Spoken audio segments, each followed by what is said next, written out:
My sister Kate is wonderful. She's an artist, she's hilarious.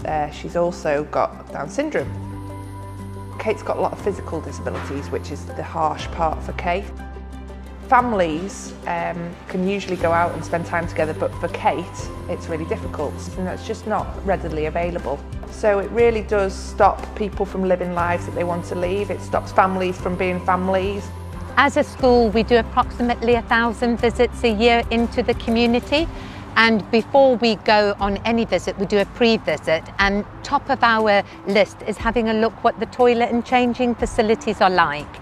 Because we have pupils with different levels of personal care needs. And if the venue that we've chosen to go and visit isn't suitable, our pupils can't actually access it, and it's not inclusive. We are developing and promoting them as being part of the community in which they live. And that needs to be continued and generalised in the communities. Before I was ordained, I worked with adults with additional needs in the community. So I know how important it is to know where the toilets are, where you're going if you're planning a trip, to be able to space them out along the way. They do make a big difference to people, yeah, because it means that they can then plan to go further than they might have been able to plan. I think it's really worth it.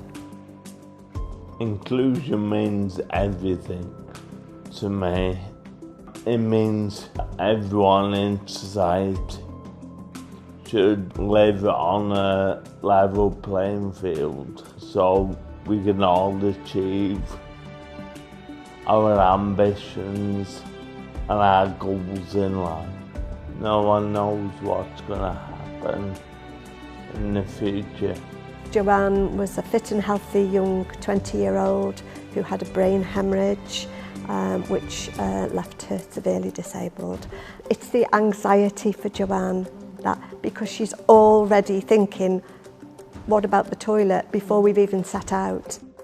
So that toilet, oh, it would be wonderful. We could go, we could do our shopping, we could have a coffee, sit and watch the world go by in the sunshine, and know that we could then access the toilet, because life shouldn't be about watching the clock.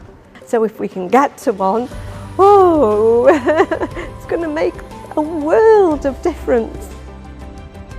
I could go to more places. We are restricted as not enough changing places.